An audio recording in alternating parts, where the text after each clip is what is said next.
오늘은 티라미슈를 만들어 보겠습니다. 군침이 싹 돈다.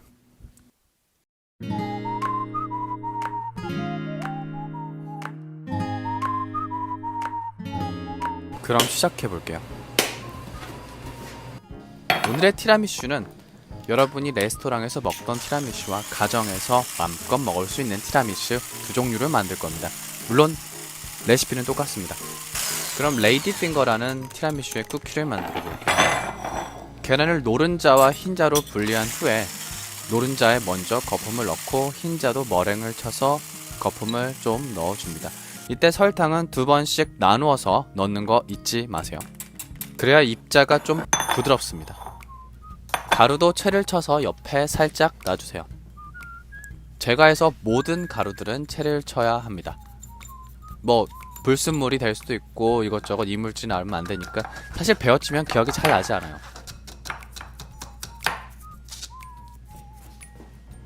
그 다음 아까 머랭을 쳤던 흰자와 노른자를 섞어주세요. 섞을 때는 기포가 죽지 않도록 정말 가볍게 섞어주셔야 돼요. 아주 부드럽게 애기를 다루듯이 섞어주시면 됩니다. 그리고 어느 정도 섞어지면은 가루를 넣어서 정말로 가볍게 섞어주세요. 정말 가볍게. 그리고 또 가루는 2번 나누어서 기포가 많이 죽지 않도록 섞어주는 게 가장 중요합니다. 마지막으로 바닐라 에센스를 살짝 넣어주는데 이건 넣어주셔도 되고 안 넣어주셔도 됩니다. 근데 사실 넣는 게 더 맛있어요. 레이디핑거를 짤 때는 자신의 용기에 맞춰서 크기를 맞춰주시면 됩니다. 전 개인적으로 길다란 깍지가 있어서 길다란 깍지를 썼습니다. 여러분은 둥근 깍지든 어떤 깍지든 상관이 없습니다. 사실 레이디핑거라는 쿠키는 여성분들의 손가락을 뜻하는 쿠키죠. 그래서 얇아야 돼요. 원래는 전 좀 두껍게 했어요. 그리고 마지막으로 아이싱 슈가를 뿌려서 겉을 바삭하게 하겠습니다. 겉을 바삭하게 하는 이유는 몇 가지가 있는데 시럽을 적셨을 때 보형성을 유지하는 게 가장 큰 이유라고 하죠. 구운 후 레이디핑거는 부드럽지만 또 시간이 지나면 다시 바삭바삭해집니다. 근데 여기가 하나 비었죠. 제가 한 입 먹었습니다. 배고팠어요. 레디핑거를 자세히 보시면 겉이 아주 바삭합니다. 이후에 시럽을 스며들기 위해서 안은 이렇게 구멍들이 많아요. 이 사이로 시럽이 살살 스며들 거예요. 한 입 더 먹으면 아주 맛있어요. 그럼 이제 티라미슈의 꽃 커피 시럽을 만들어 볼게요. 커피 시럽을 만드는 방법은 아주 단순합니다. 모든 재료들을 넣고 살짝 끓이시면 돼요. 끓인다는 게 팔팔팔 끓이는 게 아니라 정말 그냥 보글보글 설탕이 녹을 정도만 끓이시면 됩니다.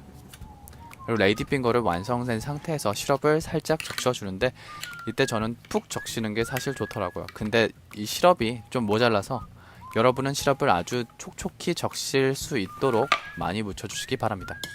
자, 그럼 빠르게 마스카포네 크림을 만들어 볼게요. 먼저 설탕과 계란을 차례차례 잘 섞어주세요.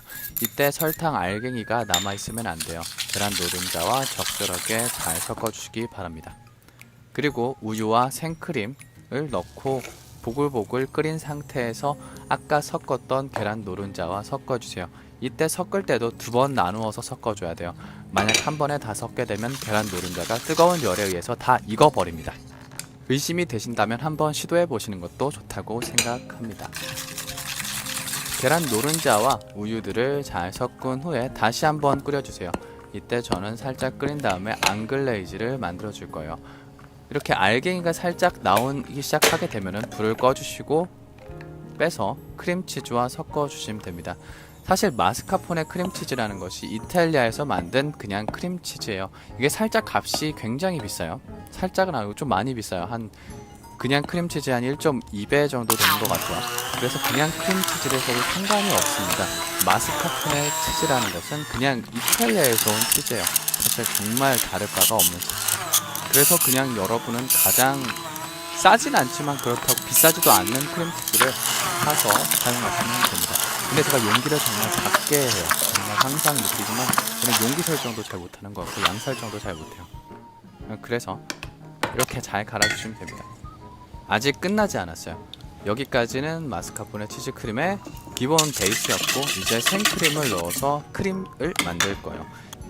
크림은 쳤을 때 약간 놓칠 정도로만 쳐주시고 마스카포네 크림치즈도 2번에 나누어서 알갱이가 남지 않도록 잘 섞어주시기 바랍니다. 근데 정말로 마스카포네 크림치즈를 사용하던 그냥 평소에 여러분이 사용하시던 그냥 크림치즈를 사용하던 맛은 정말 다를 바가 없습니다. 그냥 이게 약간 모르겠지만 뭐 그렇습니다. 자, 먼저 가정용 티라미슈를 만들어 볼게요. 가정용 티라미슈는 정말 편하게 먹을 수 있도록 큰 용기에 한움 푹 떠먹을 수 있을 정도로 만들어 줘야 돼요.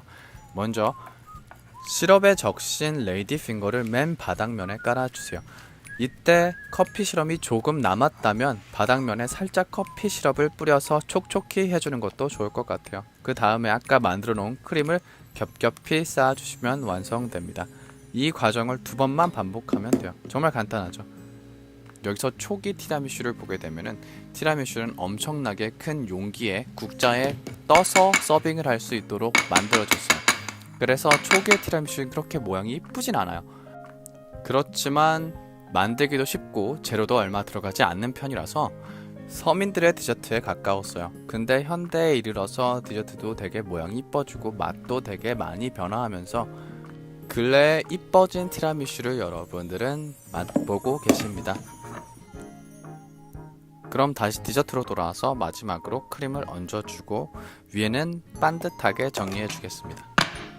이후에 코코아 파우더를 뿌릴 거예요. 근데 코코아 파우더를 뿌리는 영상을 찍지는 못했어요. 제가 촬영 버튼을 누르지 않았거든요.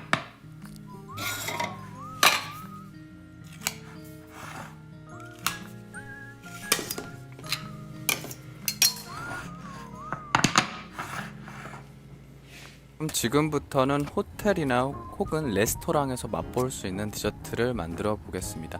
사실 레시피는 정말 똑같은데 모양만 조금 달라요. 그래서 가격이 비쌀 수도 있어요. 이런 상태에서 얼려준 크림을 반듯하게 원형으로 잘라서 디저트를 한번 만들어 볼게요.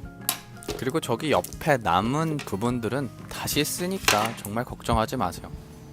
정말 별반 다르지 않습니다. 하지만 모양이 조금 더 신경을 썼달까? 또한 디저트를 맛보실 때 극적인 효과도 굉장히 생각해야 하니까 사이사이 크림을 조금씩 녹여서 넣어봤어요.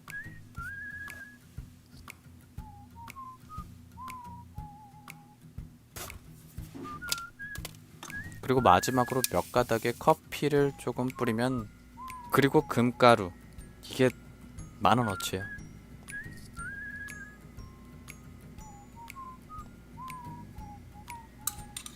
하지만 디저트가 없어지는 건 순식간이죠. 그래도 디저트를 예쁘게 자르고 싶었지만 이게 뜻처럼 되지 않았네요. 사실 아까 만들었던 티라미슈와 맛은 크게 다르지 않습니다. 다만 식감과 조금의 보는 정도가 좀 다르겠죠. 한번 제가 먹어보겠습니다. 이 맛이 사실 정말 맛있어요. 근데 살짝 부족한 건 커피 시럽이 좀 더 촉촉했더라면 더 맛있었을 것 같아요. 그렇죠, 이거죠. 제가 원하던 거예요. 티라미슈는 이렇게 먹어야 돼요. 이게 크림이 아주 쫀득쫀득한 상태에서 커피 시럽과 레이디 핑거가 아주 잘 어우러진 이런 느낌적인 느낌을 제가 원했어요. 이 티라미슈라는 거는 입안에서 가득 머금은 채 아주 그냥 질겅질겅 씹는 게 티라미슈예요. 이게 최고죠. 오늘은 티라미슈를 만들어 봤습니다. 여러분도 정말 티라미슈를 좋아하실 거라고 생각합니다. 누군들 안 그러겠어요.